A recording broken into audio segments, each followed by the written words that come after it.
예, 빌립보서 이제 배경은 말씀을 드렸습니다.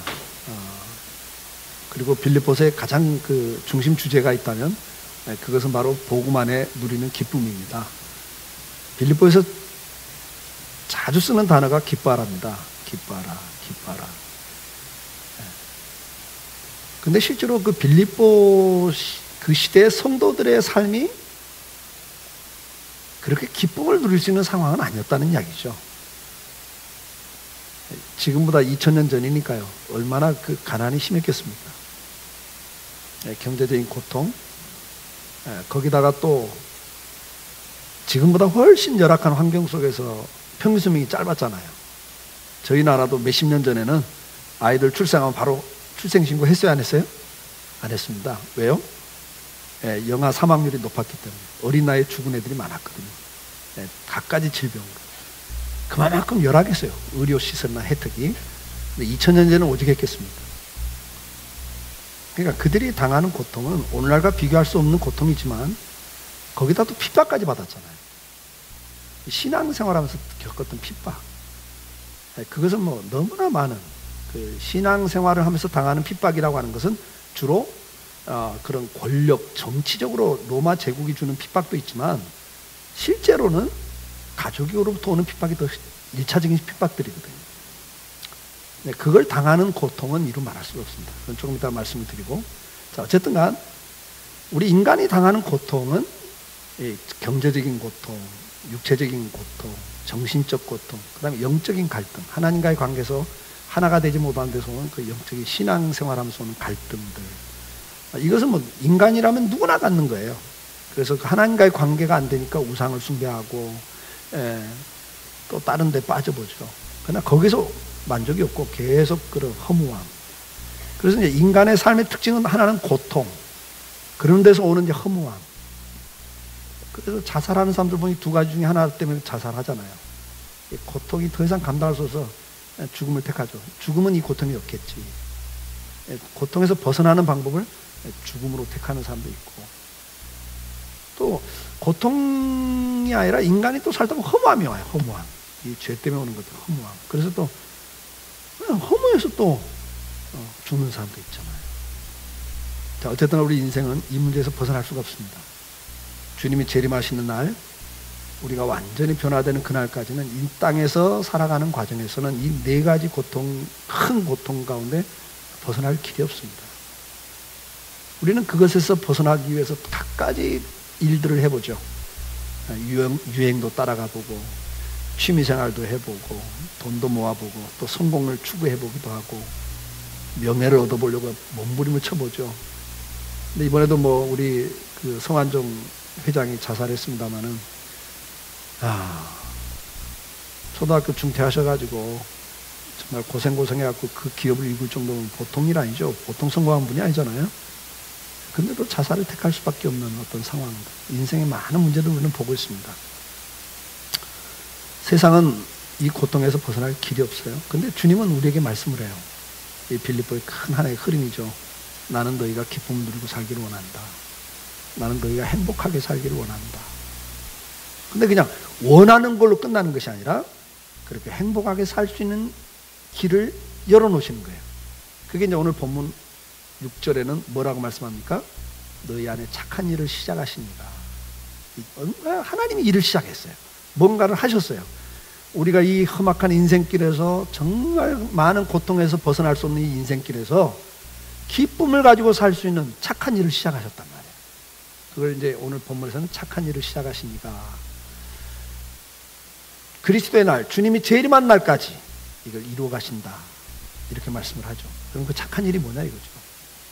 이 세상에서 기쁨을 누리고 행복하게 살 수 있는 그 착한 일이 뭐냐는 거죠. 그게 이제 5절에서는 뭐라고 말씀합니까? 5절에서는 이야기를 하나 합니다. 그게 바로 복음을 위한 일에 참여하고 있기 때문이다. 이 복음이라는 걸 이야기하고 있습니다. 빌립보 1장 2절 오늘 본문 2절에서는 뭐라고 말씀합니까? 하나님 우리 아버지와 주 예수 그리스도로부터 은혜와 평강이 너에게 있을지어다 그래요. 그러니까 하나님으로부터 오는 은혜, 평강이 있는 거예요. 근데 그게 누구를 통해서 와요? 예수 그리스도를 통해서 오는 거예요. 네. 예수 그리스도를 통해서. 그걸 이제 5절에서는 복음이라 그렇게 이야기를 한단 말이죠. 여러분 그 내용을 잘 아시잖아요. 우리 인간이 이렇게 고통을 당하는 건 죄가 들어오면서요. 죄가 들어오면서. 그 죄가 들어오면서 경제적인 고통, 육체의 질병, 그 다음에 인간관계가 깨지죠. 하나님과의 관계가 깨져버리잖아요. 그러니까 우리가 마귀에게 속아서 정말 내가 인생의 주인이 되면 인생이 정말 행복할 것 같아 선악과를 따먹어버리지만 마귀에게 속는 거예요. 마귀는 그렇게 하면 인생이 얼마나 저주받고 불행하게 들어가는 거 알거든요. 유혹을 했는데 거기 넘어갔죠. 그래서 우리 인간이 이렇게 고통 속에 살아. 근데 하나님 우리를 사랑하시기 때문에 이대로 둘 수가 없죠. 그래서 어떻게 해요? 구원 계획을 갖고 계십니다.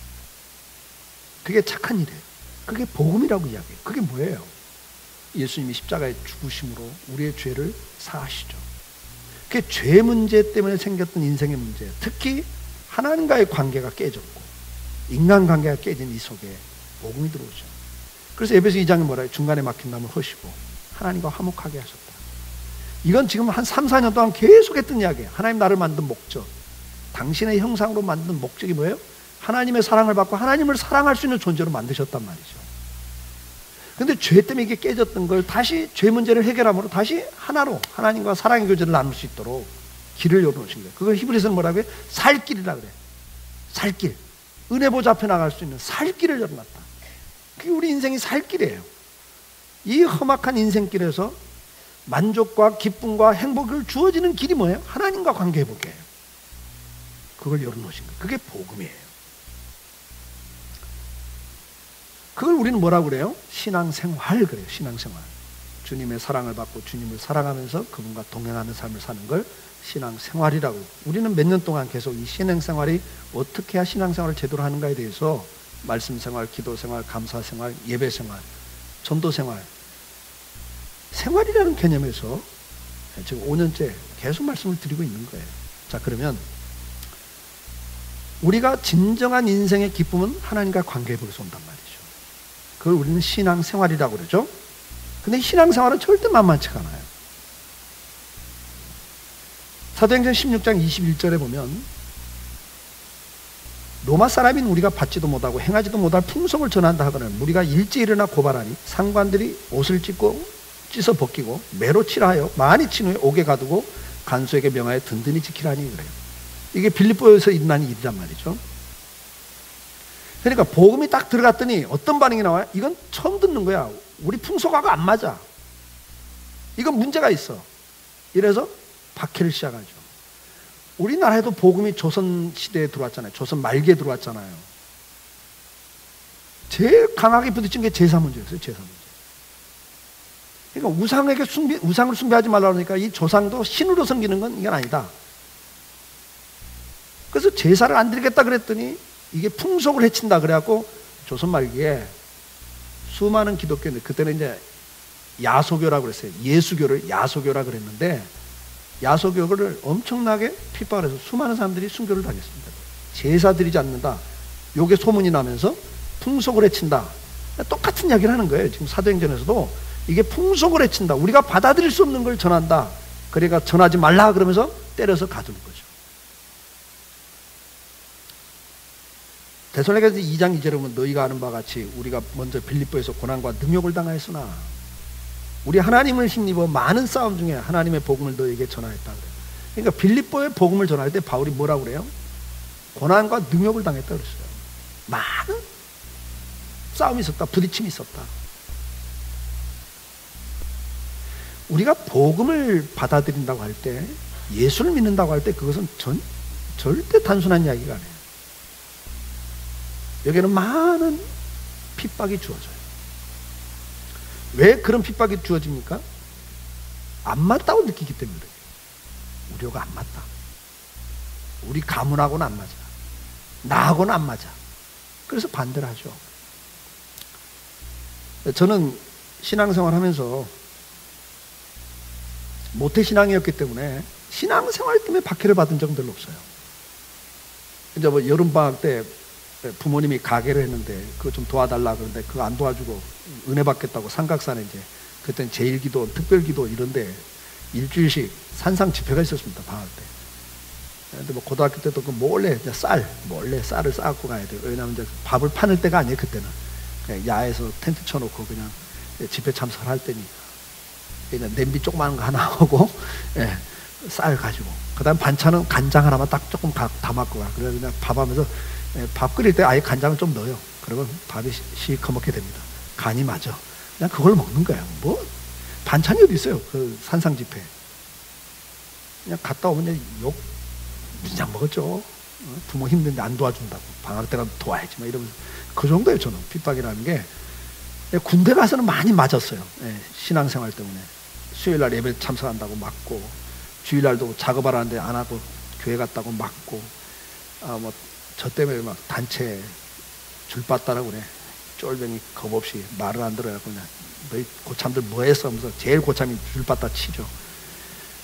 근데 막 그것 때문에 당하는 그 스트레스 엄청나죠. 왜? 나 때문에 애꿎은 사람들이 맞고 그 사람들이 나를 쳐다보면서 죽일 놈 살릴 놈 난리가 나니까. 그런 건 당해봤지만 사실 이렇게 가정에서 당한 그렇게 없었어요. 근데 제가 이제 정릉에 살 때 그 친구들, 중학교 다닐 때 친구들 보면 자기 당대 예수 믿는 친구들은 정말 핍박 많이 받았어요.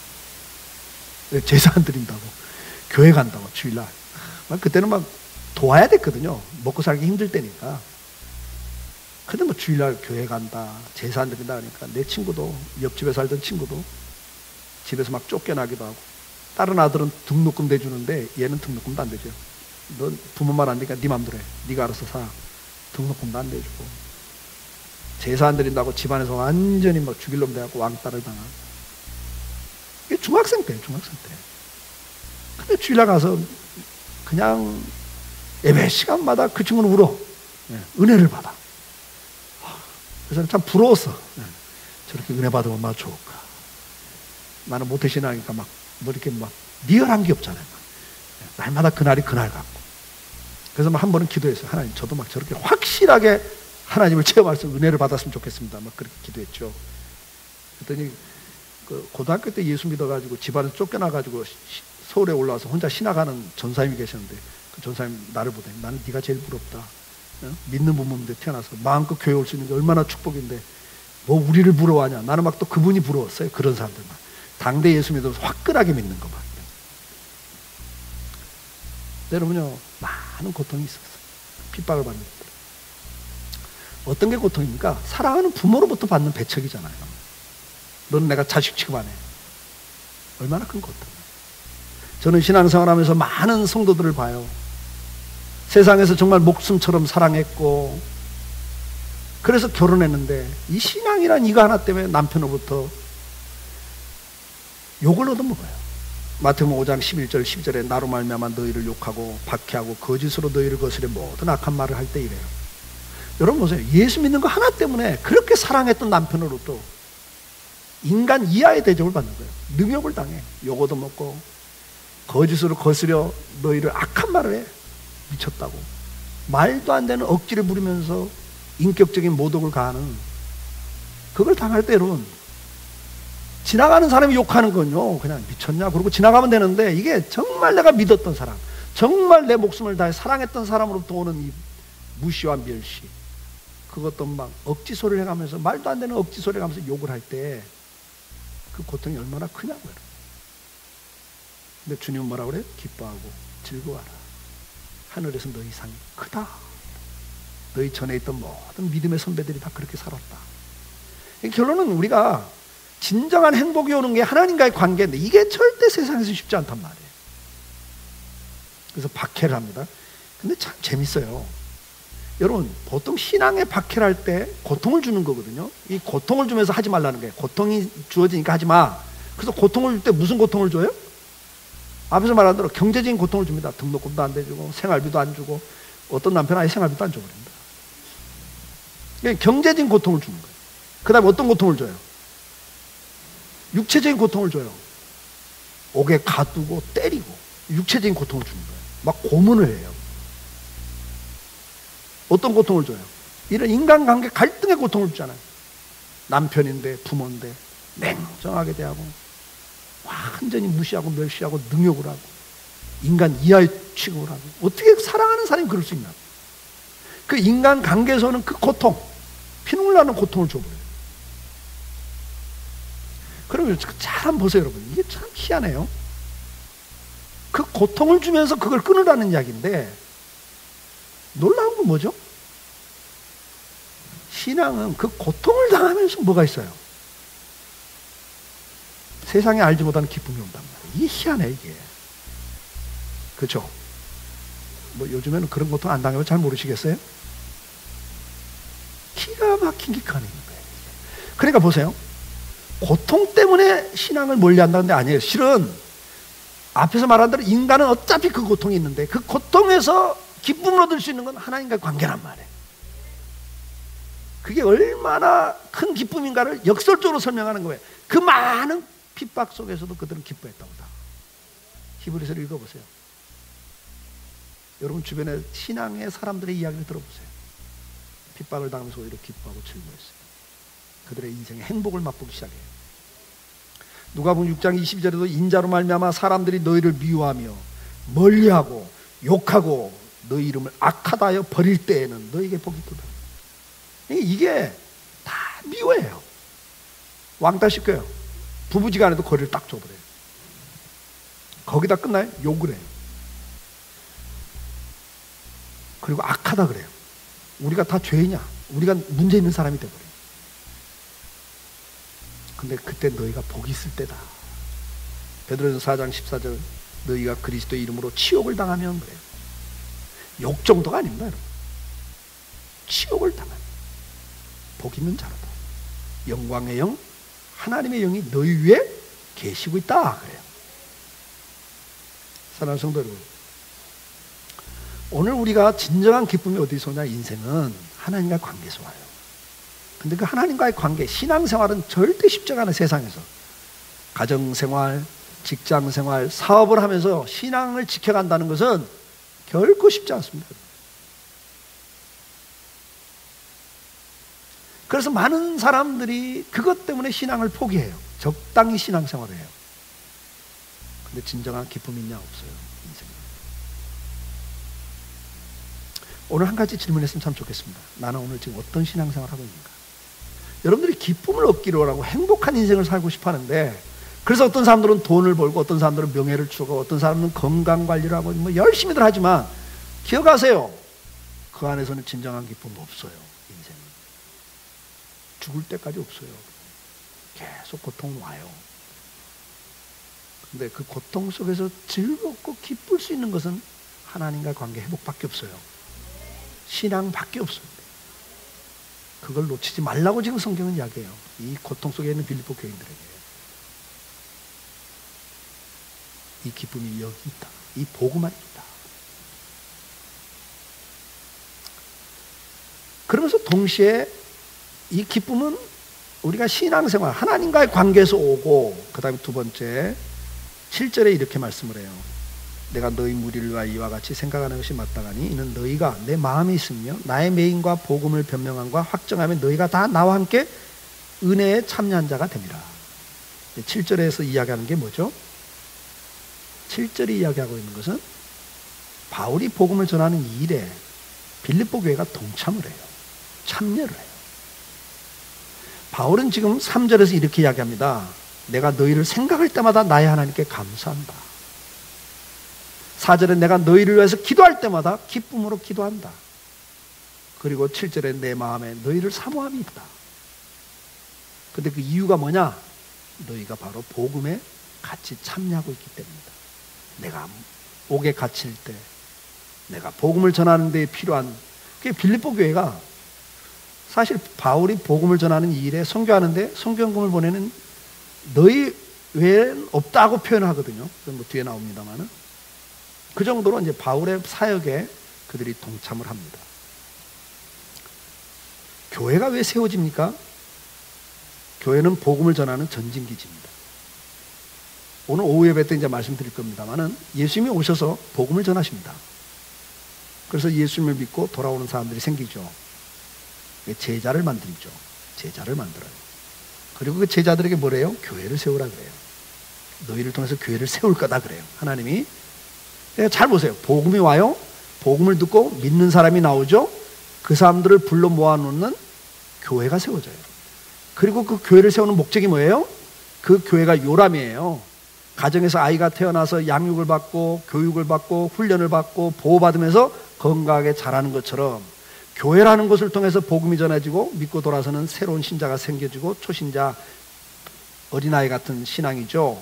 그 성도들을 교회라는 울타리 안에서 양육을 하고 훈련을 시키고 교육을 시키고 또 이단 사상으로부터 세상 사상으로부터 보호를 하면서 신앙이 건강하게 자라도록 돕는 게 교회잖아요. 그래서 교회는 가정과 같은 요람이에요. 보금자리예요.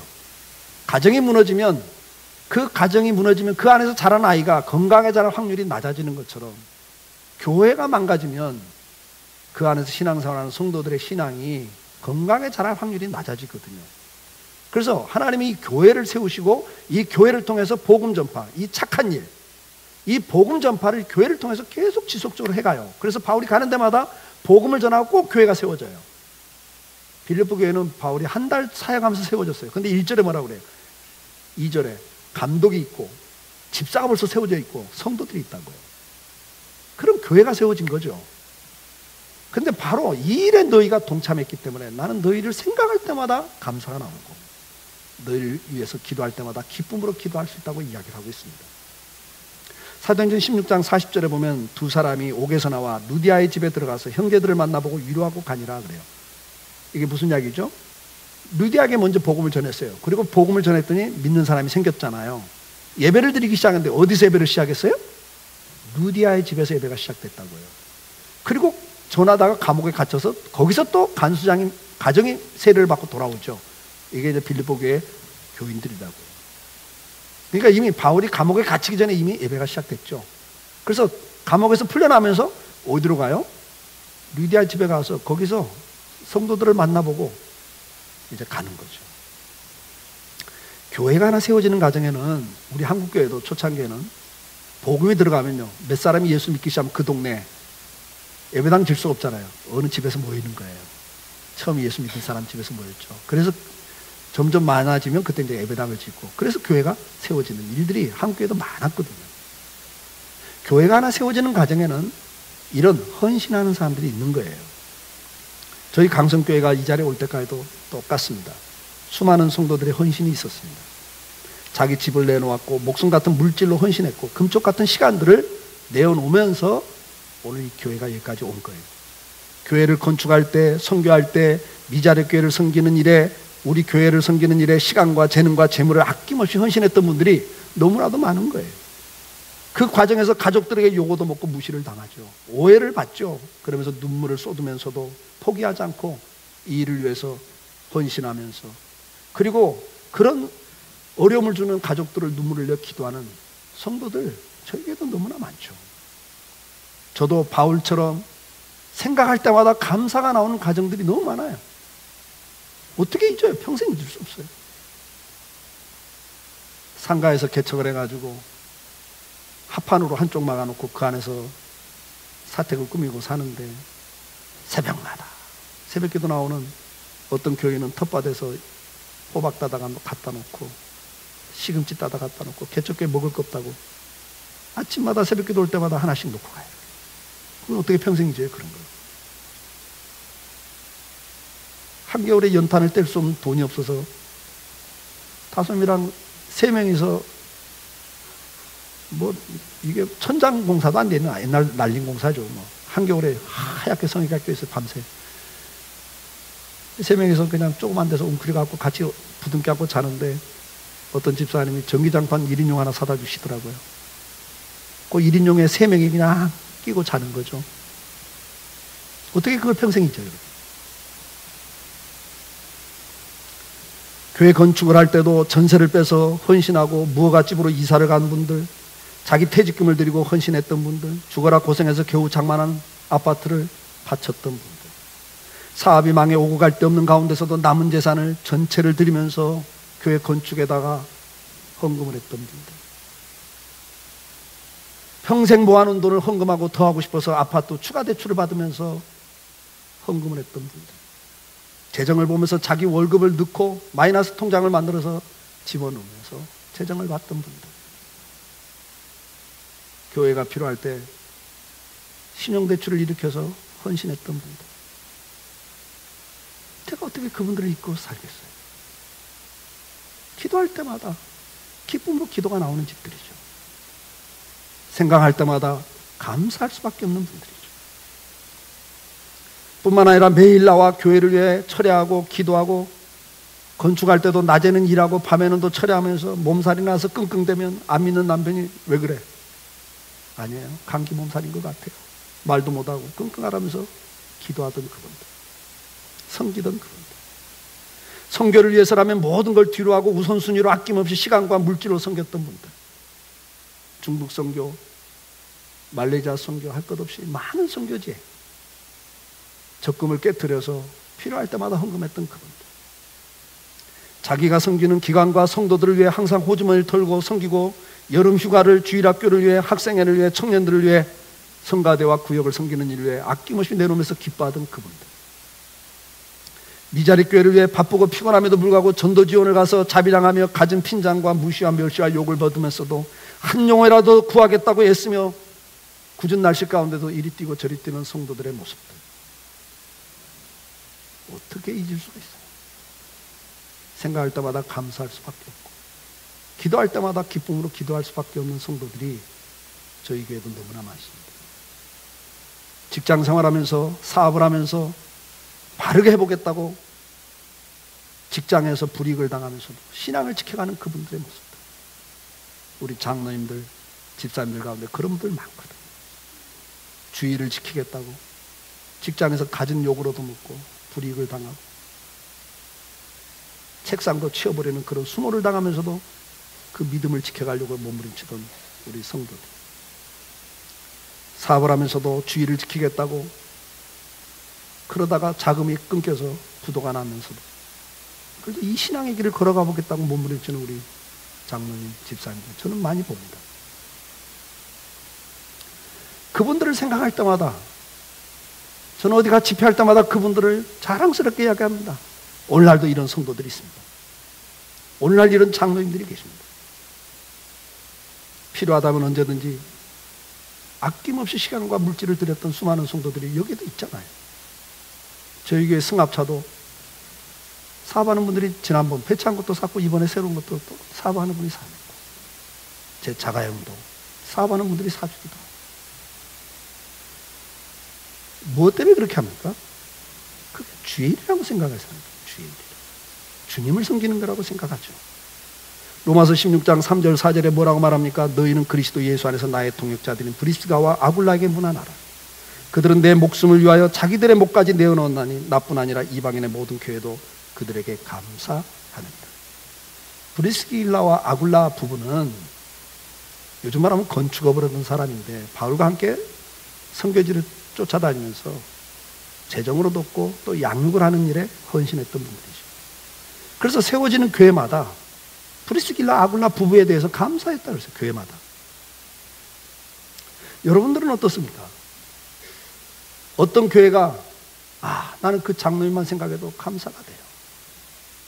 우리 교회가 이렇게 세워지는데 그 권사님, 그 집사님들 잊을 수가 없어요. 교회마다 감사가 여러분들에게 있습니까? 평생을 살면서 한 교회에서도 도움이 되지 않아서 이름이 거론되지 않는다면 우리는 좀 한번 생각해 봐야 돼요. 여러분 인생 짧아요. 다 이뤄봤자 다 놓고 가셔야 돼요. 남는 건 교회 역사예요. 하나님 앞에서는 날 남는 거예요, 기록이. 오늘 많은 성도들이 뭐라고 그랬어요? 이방인의 모든 교회도 그들에게 감사하느니라. 브리스길라 아굴라 부부는 그런 사람들이었습니다. 바울을 위해서라면 자기 목까지 내어놨던 사람들이고, 다른 교회를 섬기는 일이라면 열심히 섬겼던 사람들이었습니다. 빌립보 2장 30절에도 그가 그리스도를 위하여 죽게 이르러도 자기 목숨을 돌아보지 아니한 것은 나를 섬기는 너희의 일의 부족함을 채우려 함이라. 바울이 복음을 전하는 이 일을 위해서 하는 일에 부족한 것들을 섬기기 위해서 그들은 목숨을 내놨다. 그렇게 이야기합니다.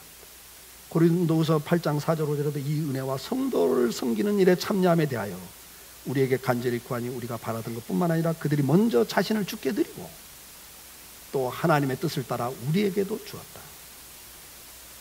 우리가 하나님을 섬기는데 내 시간과 재능과 물질을 드린다 그럴 때 우리는 그 타겟이 누구예요? 대상이 누구예요? 교회입니다, 여러분. 복음 전하는 일에 하나님이 제일 기뻐하세요. 이 교회를 왜 세우세요?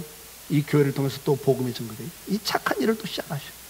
인생에게 진정한 행복을 주는 건 복음인데, 이 복음 전하는 일을 위해서 이 교회를 세우셨고, 이 교회가 그 일을 하는데 많은 성도들이 동참을 하죠. 고린도전서 16장 17절 18절 내가 스데바나와 부드나도와 아가이고가 온 것을 기뻐하느니 그들이 너희의 부족한 것을 채웠습니다. 그들이 나와 너희 마음을 시원하게 하였으니 그러므로 너희는 이런 사람들을 알아주라고 성경은 기록하고 있습니다. 저들은 바울을 위해, 복음 증거를 위해 바울에게 부족한 걸 채워주고 목숨까지 바울을 위해서 내어놨다고 성경은 기록하고 있고, 그것이 바로 주님께 드리는 것이고 주님을 기쁘시게 하는 것이라고 성경은 기록하고 있고, 그런 자들을 알아주라고 성경은 기록하고 있습니다. 사랑하는 성도 여러분, 우리가 주님을 위해서 사는 삶, 신앙생활, 개인적으로 하나님과 교제하는 삶만이 아니라 이제는 바로 이 행복을 준 이 복음을 위해서 우리가 무엇인가를 해야 되는데, 그것은 바로 복음 전파를 위해서 하는 일들이죠. 거기에 이들은 어떻게 했다고요? 참여한 자가 되었다. 그래서 내가 너희를 생각할 때마다 기쁨이 있고 감사가 있다고 기록을 하고 있는 겁니다. 저와 여러분의 삶은 어떠신가요? 오늘 여러분들을 기억하면서 누군가가, 어느 교회가 감사가 있는 사람, 어느 선교지에서는 여러분들의 이름이 기억나는 사람들, 그때 그분들이 와서 이렇게 해줬어요.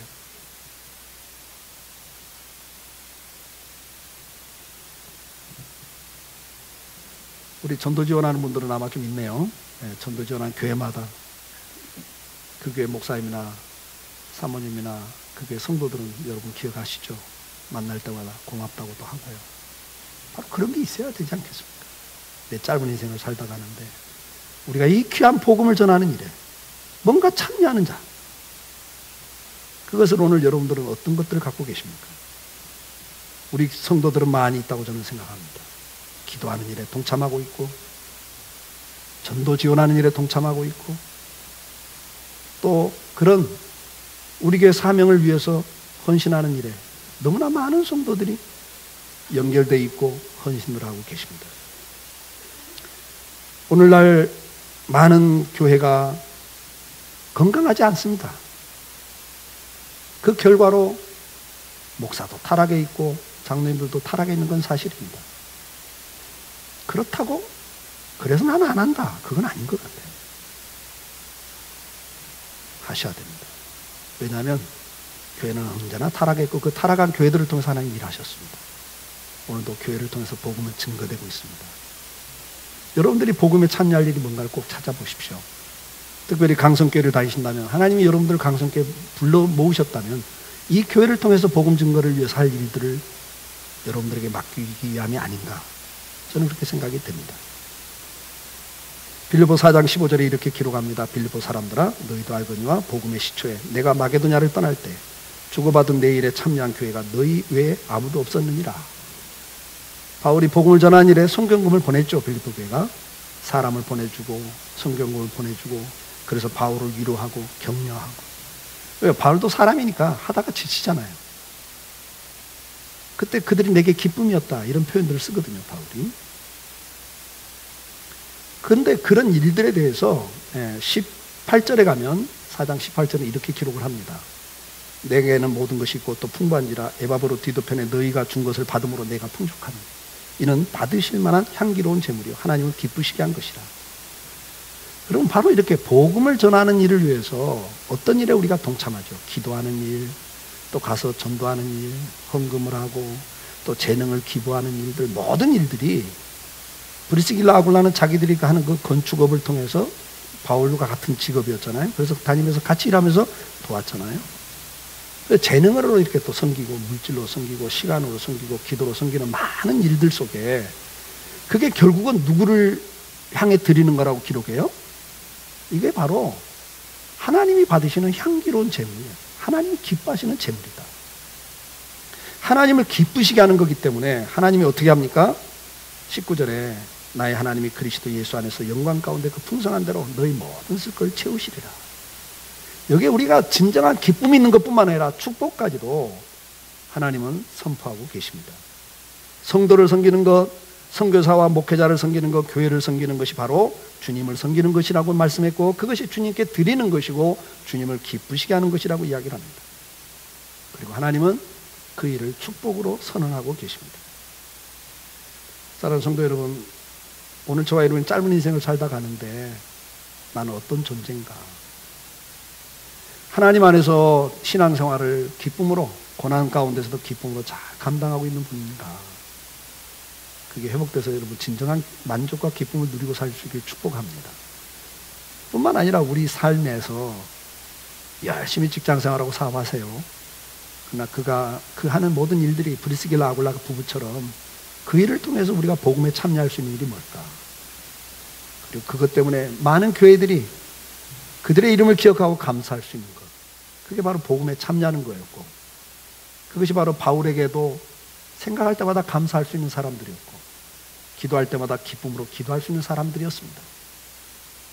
여러분들은 어떤 사람들입니까? 저도 그런 목사가 되고 싶습니다.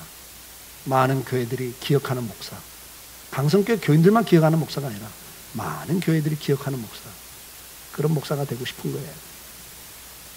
여러분들은 어떤 성도가 되기를 원하십니까? 이름도 기억되지 않고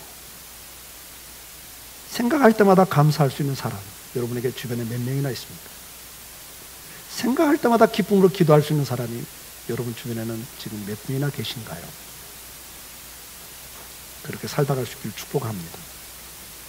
히브리서 13장 17절에는 이렇게 이야기합니다. 너희를 인도하는 자들에게 순종하고 복종하라.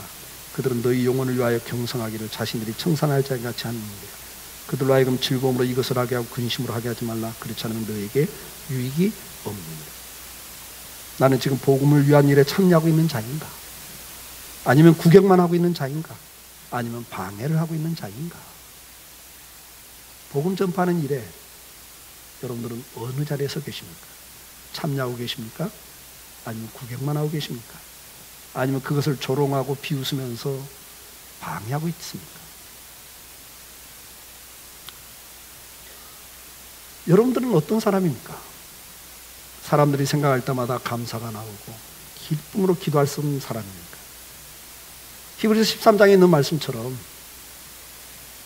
여러분들이 부족한 종이 여러분을 생각할 때마다 감사할 수 있는 사람들, 여러분을 생각하고 기도할 때마다 기쁨으로 기도할 수 있는 분들이 될 수 있기를 축복합니다. 제가 여러분을 생각할 때마다 힘들어요. 주님, 저 사람 때문에 힘들어요. 여러분에서 기도할 때마다 걱정이 돼서 기도하는 그런 사람이 되면 여러분들에게 유익이 없다고 성경은 기록하고 있습니다. 우리 마지막 마태복음 25장 23절 말씀, 마지막 주님 앞에 서는 날, 잘했다 칭찬받는, 내 즐거움에 참여하라고 하는 이 소리를 듣는 저와 여러분이 되길 바랍니다. 복음에 참여하는 것, 그것이 우리 인생에서 누릴 수 있는 최고의 축복이고 최고의 기쁨입니다. 말씀은 두 가지 기억하면 됩니다. 첫째는 내 안에 복음이 시작됐고 착한 일을 시작하시니까 끝까지 이루어 가실 겁니다. 하나님과의 관계, 신앙생활, 그 안에서 여러분 진정한 기쁨 누리고 살기를 축복합니다. 적당히 타협하지 마시고 그냥 한번 끝까지 가보세요. 또 가다가 또 우리도 배신합니다. 주님을 베드로처럼. 예, 또 외면할 때도 있고 그래요. 그래도 괜찮아요. 그러나 다시 시작하십시오. 왜? 거기서 진정한 기쁨이 있습니다. 축복이 있습니다. 그리고 두 번째는 이 복음 전하는 게 너무 귀한 일이기 때문에, 이걸 위해서 교회를 세웠기 때문에 오늘도 이 일을 참여하는 사람들, 동참하는 사람들, 그래서 함께 기뻐하고 함께 감사할 수 있는 그런 축복의 관계가 여러분들의 생애 속에, 저의 생애 속에 함께 할 수 있기를 주의 이름으로 축복합니다. 우리 다